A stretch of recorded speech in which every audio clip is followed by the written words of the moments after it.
What up, everybody, and welcome to another episode of This Call May Be Recorded.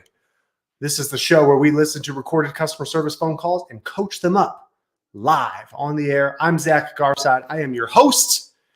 I have a special guest with me today as well as we did last week. But before I introduce you to our guest, as always, we begin with a rant, a customer service and training rant of epic proportions.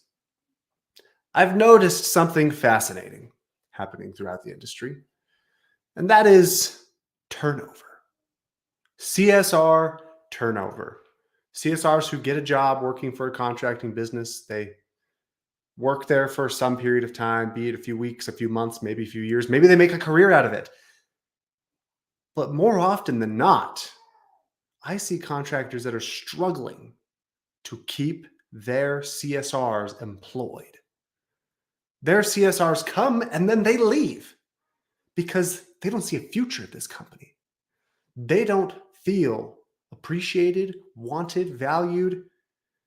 It's a tragedy to see this happen. It's a tragedy to see CSRs, people who have an opportunity to make a difference, to make good money, who are told that that's not the case, or who are taught and trained to believe that they just answer the phones.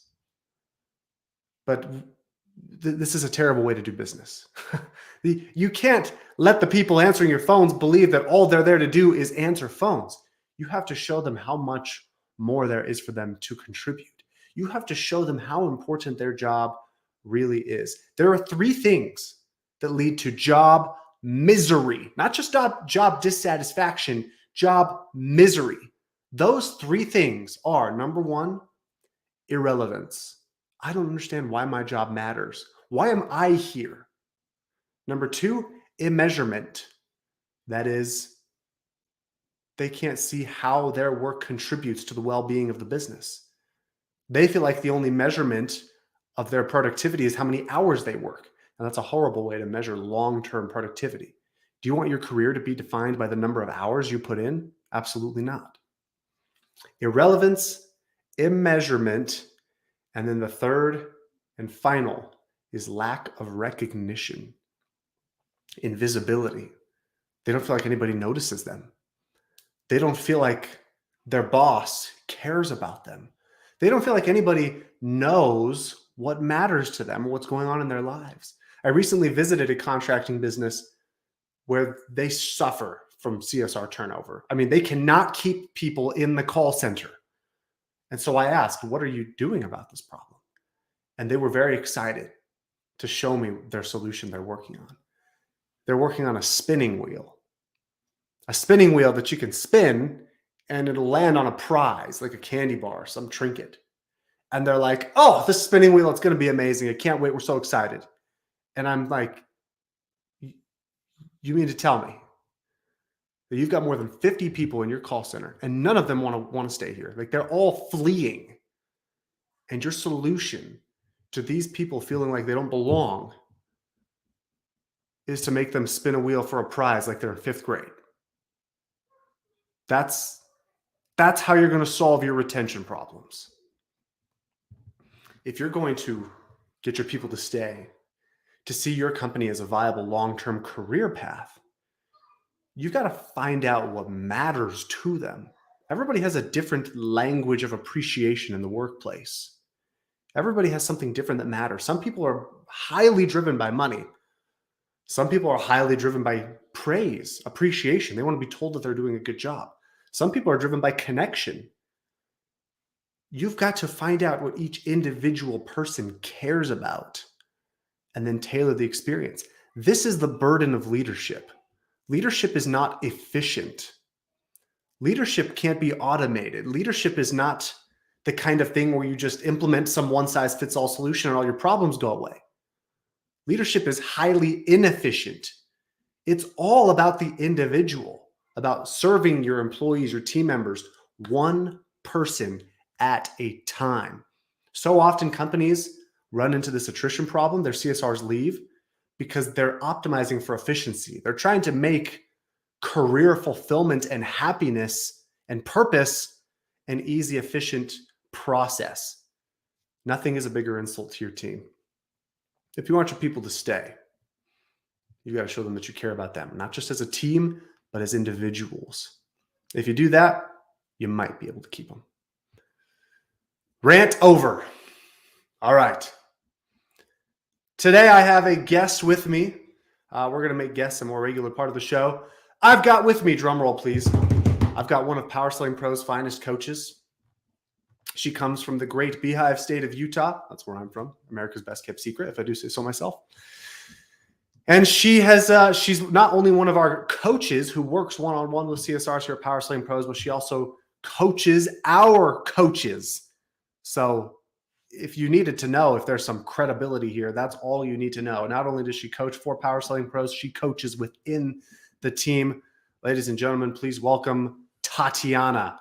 Tatiana. Hello, how are you? I'm just peachy. Good to see you. Good to see you, Zach. You as well. Thank you for joining me today. For those of you who are watching live, hit the comment section. Let us know where you're tuning in from today. What company, where are you located? It is summertime, so I anticipate not quite as many people are going to be watching the show during the summertime because, well, that's another rant I could go on. Everybody's busy during the summertime. Sarah, welcome. Glad to have you again. Hi, Sarah. People think they're too busy for improvement during the summertime. I could go on. I might go on a rant about that next week. You need to. We need that because some of us are just too busy. We're too busy for 30 minutes. Not just that, but we're too Twice busy. a month. Like this is the best time to fail over and over and over again. You know what I mean? Like you can just fail so many times in the summer. There's so many times to fail. It's great because we fail a lot, and that's how we get better. Yeah. So lots of that going on in the summer. Better. Yeah, you're right. That's a good point actually, because there is such a large volume of calls that if you're going to train, it should be when you have the largest volume of calls. Yes. Like, if you want an opportunity to get reps and to get better, do it when you have more opportunity. But typically people wait until summer slows down and there's less opportunity. Every call counts. And that's when they start training. And by then I'm like, it's too late, man. I was going to say, I'll tell you this. This is like, I hear this all the time. I hear it's too busy to do my goal or to complete my goal, whatever it is. It's too busy to coach, or I just don't have enough calls. I can't coach right now. I'm not. I hear that all the time. Yeah. A lot. I know. And it's like, come on, guys. At some point we got to take ownership. We got to step up. We really got to try. That's how we're going to get better. Yeah. If you want to get better, you find a way. Yeah. You make time. Time. Summertime is when all the training processes and procedures pay off. Well said, yes. Sarah. Well said. All right. Here's what we're going to do today, folks. As usual, we've got 4 phone calls to listen to today. We may or may not get through all 4. Who knows? Maybe we'll only listen to 1. And as usual, Tatiana and I have not heard these calls yet. We do not listen to the phone calls before the show. We react just like all of you. And with that said, let's listen to phone call number 1. Here it goes.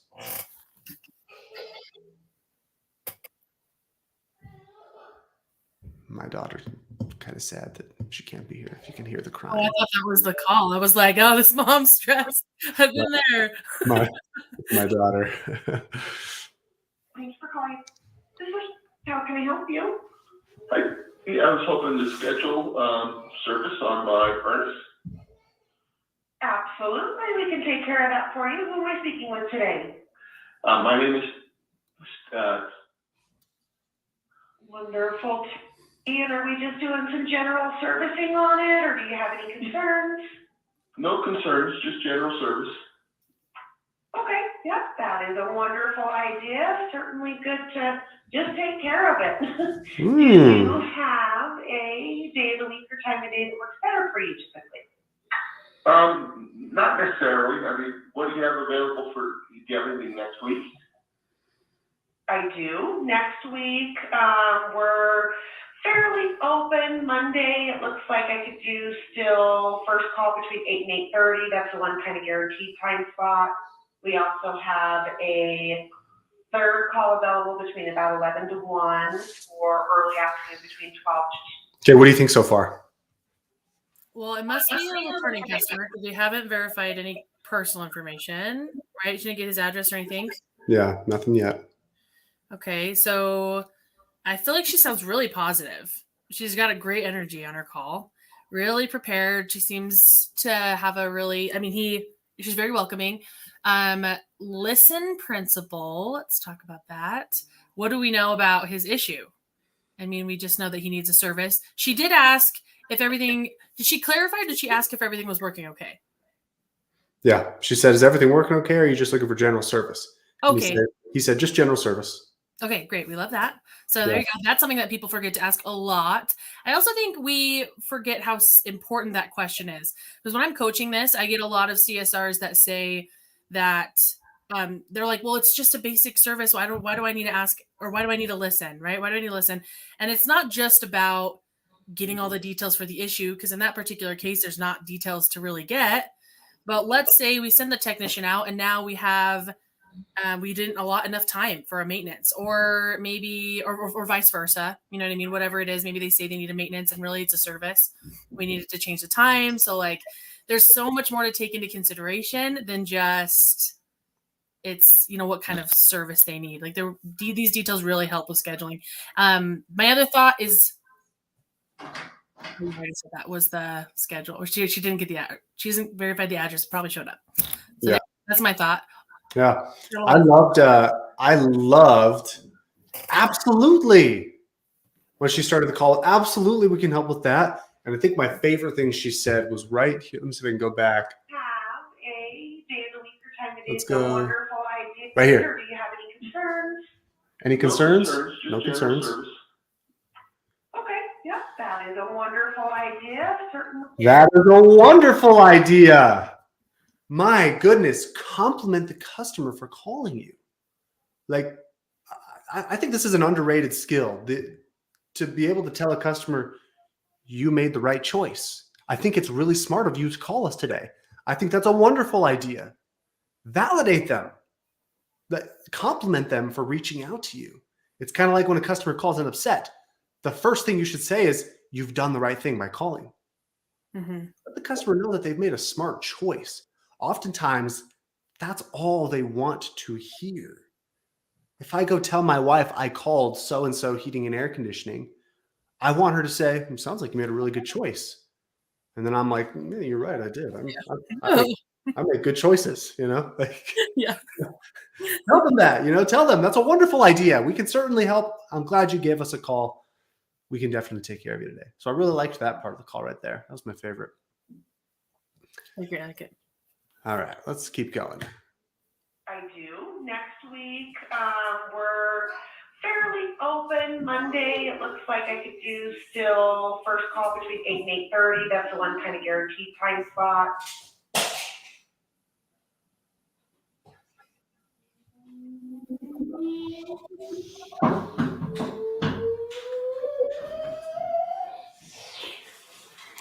Pause. I don't know what's happening. There's like dead silence now. Monday, it looks like I could do still. Oh, it first paused. call between 8 The and call stopped. 8:30. That's the one kind of guaranteed time slot. We also have a third call available between about 11 to 1 or early afternoon between 12 to 2. Pretty much the same story most of the week, it looks like. Let's do the 12 to 2. 12 to 2 on Monday? Yeah. Wonderful. That's the 18th. So we'll do that 12 to 2. That's 4th. And I'm going to send to see you then on Monday. He's been So we muted that out, but she used the name of the technician. I love that. I love that too. Super rare. Very few people say, "I'm going to send out so-and-so," but it humanizes the experience.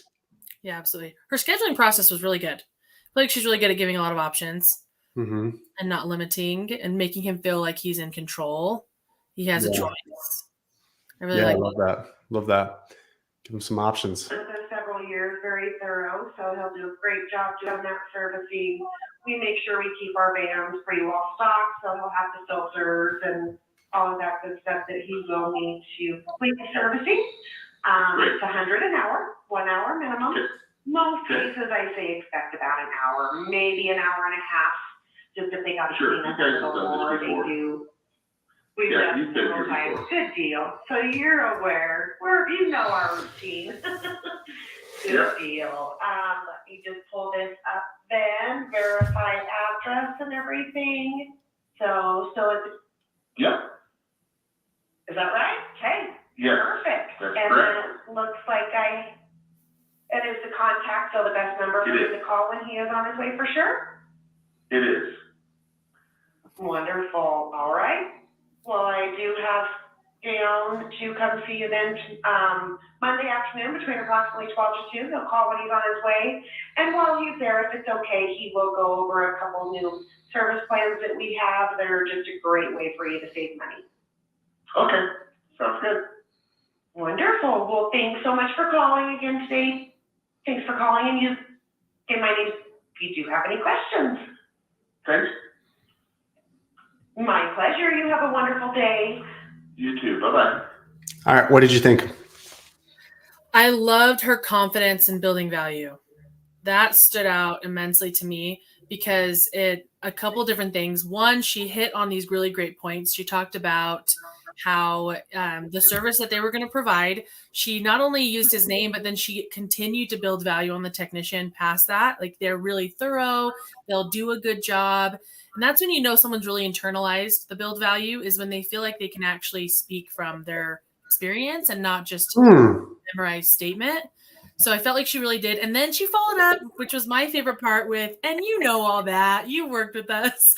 And so I loved that, because that's another thing that I know can make people uncomfortable, is building value with a returning customer can be really hard. And she did a great job at tying in, like, you know us, and making it still like, hey, I just built value for you. I'm not going to lose any of that. But also, you know us. I know that. I'm going to acknowledge that too and remind you of our friendship we created. Yeah, that's a great point. I didn't catch that particular part. That's a good point. Kind of adding that friendly, hey, you know how this works element to it. That said, you should always build value anyway. Like, even if it's a customer that you've done business with before. So I'm glad she did that. The thing that I noticed was, and I'm nitpicky, right? Like, I'm looking for the tiniest things with these good calls, because this is a good call. But I noticed when she presented the $100 an hour fee,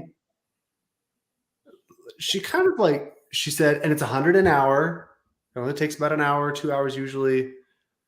And you can tell there's this subtle difference in the tone of voice there, where she lost some confidence. And here's the thing. I always know somebody's lost confidence in presenting the price when they do two things. They don't say dollars. So they say $100 an hour, or they put something that's in multiple thousands as, instead of like $1,950, they say $1,950.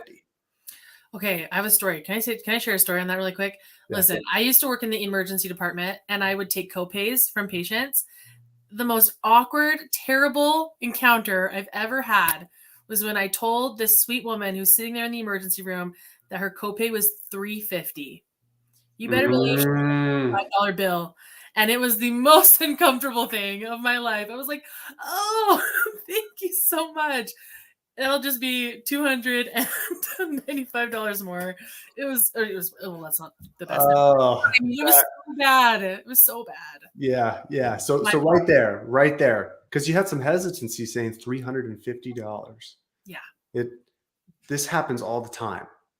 It's $100 an hour. No. Let's add some confidence to that. You just build value. Don't undermine the value by saying, and it's $100 an hour for to have the technician come do all the work I just described to you. It's only $100 an hour. It's generally about 1 to 2 hours of work. Right. And if you bring your voice down to say, like, it's $100 an hour and it generally takes only 1 to 2 hours of work, that subtle change in tone and presentation of the number actually adds a lot of credibility and confidence to how the customer perceives you. Likewise, if I'm selling a $1,900 product and I say it's $1,900, Number one, the customer's not stupid. They know the actual price. They don't think in terms of 1900. They think in terms of 2000. So you've got to say the price, say the number with more confidence. Don't gloss over it. Don't say it's $100 an hour. These are tiny things that make a very big difference. I'll tell you the justification though for why CSRs do this. The philosophy is all's well that ends well. What I mean is they generally justify glossing over presenting the price with more confidence, or they gloss over building value or explaining what the customer is going to have to pay because they say, well, as long as they book, right? As long as they get on the schedule, I'm okay. I'll let the technician handle everything else. All's well that ends well. But that's not the case at all. The more transparent, direct, honest, and confident you are in telling the customer what they have to pay, the more they will trust you. If you gloss over it, even in your tone of voice, you have tainted the relationship with the customer. Wow, that's so cool. They will not trust you as much as they could or should. This happens all the time in the trades. When you go to an auto body shop or like a car mechanic, I mean, we've all experienced this where we go to get our oil changed. And they're like, yeah, we can get your oil changed, no problem. And then when you come back, they're like, yeah, you need a new car, by the way, right? We got to get new air filters and new windows and all this stuff. The relationship's tainted because in your mind, you knew they were going to do that, but they didn't tell you that they were going to look for other things. If they had told you beforehand, when I'm in there changing out your oil, I'm also going to take a look at other parts of the car to see if anything else needs to be replaced. I'll make recommendations based on things that may not even be urgent, just that I know will help your car perform at the highest level. You will trust them so much more because they were more transparent with you. That's all the customer wants. They just want the transparency. They want the confidence. When you present your fee, they don't want you to say, oh, it's $100 an hour and that might take 1 to 2 hours. They want you to say, for all the work I just described to you, it's $100 an hour. It's generally 1 to 2 hours. That could vary, but that's how our service works. They want you to be confident in presenting it. Whew. I agree with that. Absolutely. Yeah. When people say things like it's $1,500 and they mean $1,500, Yeah. I'm like, come on. Lean into it, man. Or it's going to be $1,250. I'm like, here's a $20 bill. Yeah. You know? Exactly. It's so bad. Don't do that. Don't do that, guys. Be confident with your price. Yeah. Be confident. Customers only complain about high prices if they think it should have been lower. That's so simple and so true. Tell it with the confidence that it should be higher. There you go. That's another rant. So many rants. Oh, yes. Rants. Great closing, by the way. Let's add that too. Great job branding the company name in this call. Really good. Okay, there we go. Good points. Yeah, that's true. Good points, Brandy. I'd love to know what you thought was so funny, Brandy. Is it my obsession with rants? Okay. Whew, we're getting off my soapbox there. Let's go to another phone call. Thank you for calling. This is how can I help you comfortable today? Ooh. Hi. Are you the person I would talk to for like a customer service issue? Yeah, how can I help you? So we had a technician come out like 2 days ago, and he was great.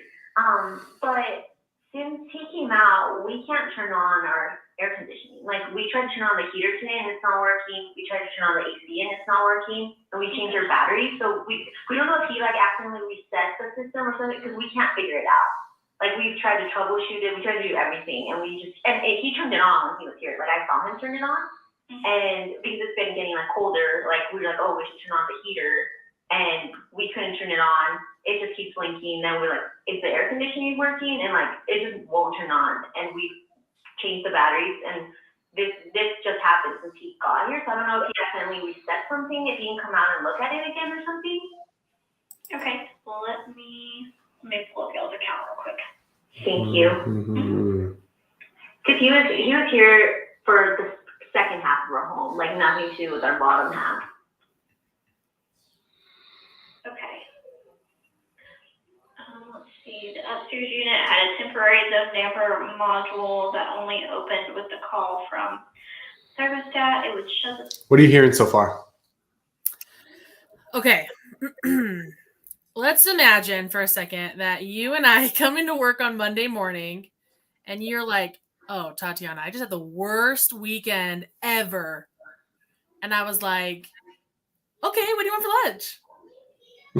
That'd be weird. Right to the business. Yeah, let's get lunch. Lunch is great. We love lunch. So that's what that felt like to me.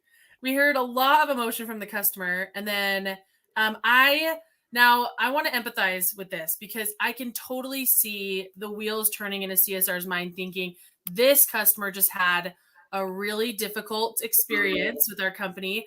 I'm going to look them up. I'm going to get all the details that I need. I'm going to be really efficient. I'm going to help them a lot. That's the best thing I can do for them right now. And that is very understandable that you would want to go that route. We're forgetting all of the emotional aspect of it. So there's really not any validation that we've heard here, not really any reassurance. And she's jumped right into looking up the customer's information. And when we do that, it sort of gives off, it starts the idea of sounding, what's the right word?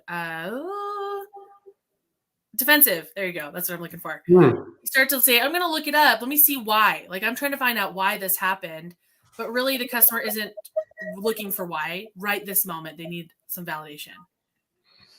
Okay. You make a great point there. She went right into the business, basically, right? She was because the customer spent 30, 40 seconds explaining the problem.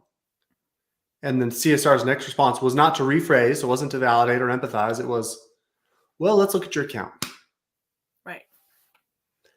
Now, there's 4 words that we say on this show a lot. I don't know if you know this, Tatiana. I'm training the audience to know these 4 words that we say all the time. Okay. Somebody in the audience has to know the 4 words. They start with the word more. More is the first one. I'm going to give you a clue. More. I bet Sarah Kenny, who's tuned in, knows what I'm talking about. There's 4 words. I need somebody to type it into the chat for me or into the comment section. More. The suspense is killing me. I know. I need to know that somebody knows this. I know.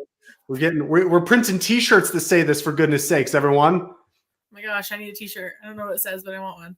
Oh, Melissa Cole got it. More than a transaction. Oh, Melissa Cole coming in strong. Oh, there we go. It's got to be more than a transaction. This is a transaction, this phone call we just listened to. If the customer is going to take time to vent to you, to explain their problem to you and how it's affecting their day, and all you're going to say back is, let's pull up your account. Mm-hmm. A robot could do that. Yeah. I could do that. I could have gone online. I could have typed in my problem, clicked submit, and they would have been like, okay, we're pulling up your account.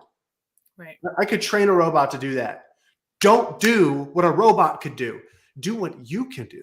Do what a person can do.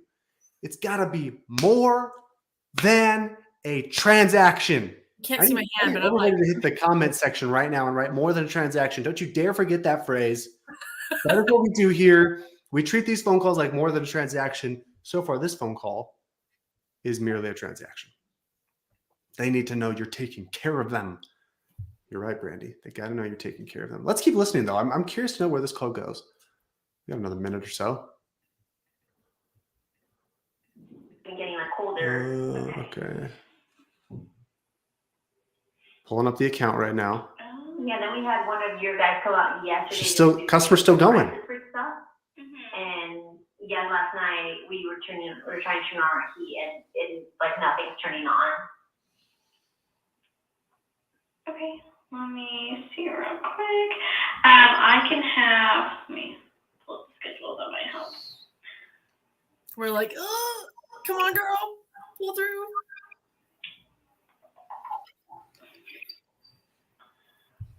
I can have one of the guys back out there tomorrow.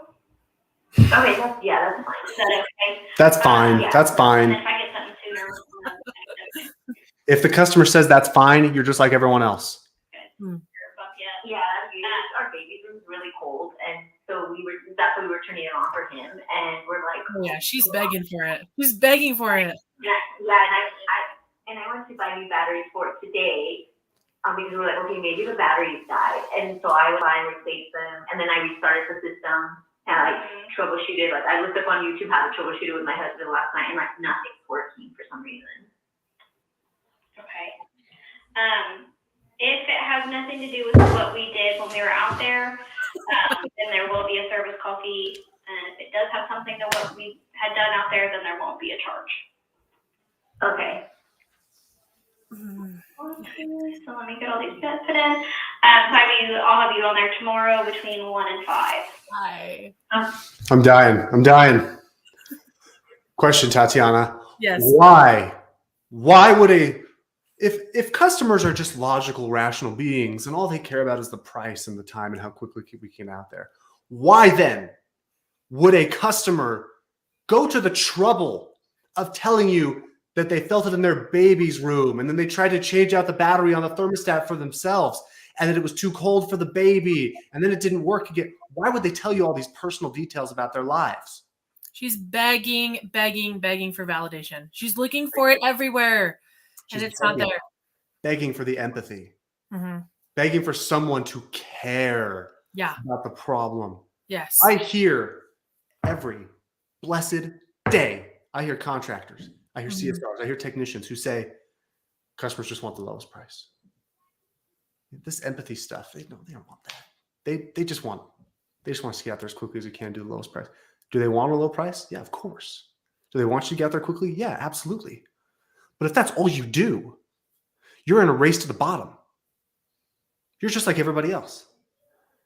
It's got to be more than a transaction. You've got to care about the customer and communicate to them that you're listening.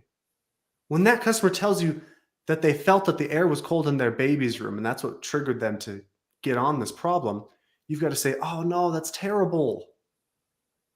That's so frustrating. I hate that. And then you have permission to go and do the logistic stuff that a robot can do. Mm-hmm. But if that's all you're doing is, let me pull up your account.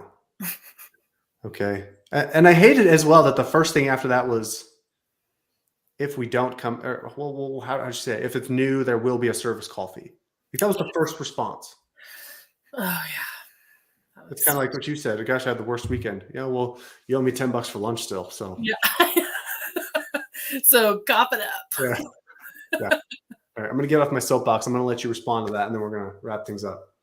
One thing that keeps coming to my head though is with the, oh my gosh, I have a trouble, guys. My memory, I swear to you, it is not serving me well. Oh God, what was I gonna say? Zach, dang it, what is going on? I know I was gonna touch on the validation. That's what I wanted to say. Okay, I wanted to correct this really quick because a second ago I mentioned validating, and now she was looking for the validation, and I wanted to share a quick story. I promise really fast. So there was I don't know what the book was. I learned this from another coach, but there was a journalist who conducted all of these interviews. Like Oprah Winfrey was one of them, members of the KKK. She had done all of these interviews, like, across so many different types of people. And at the end of every interview, she talks about how every single person said at the end, how did I do? Was that okay? How was that? Was that all right? Begging for that validation from this journalist who conducted all of these interviews. Oprah Winfrey saying, is that okay? Was that all right? And it's fascinating to me because we have a lot of times when it comes to care, I hear people say things like, that's not like they didn't want care. He wasn't looking for care. I know guys like him. He wasn't looking for care. And he just wanted to get it done. And this kind of highlighted to me that I really don't know that there's a person out there who doesn't appreciate being validated. And so that's what I take away. I share that a lot in my coaching. Oh, and that's a really good point. I think that that's really important for us to acknowledge that validation sometimes sounds like a bad thing, but we all appreciate validation. And that's just a fact. We do. So there you go. That was my last thought. I love that. Wow. That's a great story. How did I do? I'm going to think about that every time I ask, how did I do? Yeah. How'd I do? Right? Seriously. How was that? I'm going to call you after this. How'd I do? Yeah. How'd I do? What was it? Yeah. All right. Tatiana. Wow. That was a good session. We went 35 minutes today. Tatiana, thanks so much for joining us. I'm happy to be here. Thank you for inviting me. Thank you to all of you who attend and watch the show live. We had a lot of latecomers today, guys. Make sure you're here at 11 a.m. Mountain Time, 1 p.m. Eastern Time. Stat next Friday for episode 22 of This Call May Be Recorded. This is the show where we listen to customer service calls and coach them up live. If you've got phone calls you want us to listen to on the show, email them to us at certify@powersellingpros.com. Just put "This call may be recorded" in the subject line, and make sure you go to powersellingpros.com and get a free sample of our trainings that we do for our clients. Because every call you listen to here is from one of our clients that we are currently coaching. We'll see you guys next time. Bye.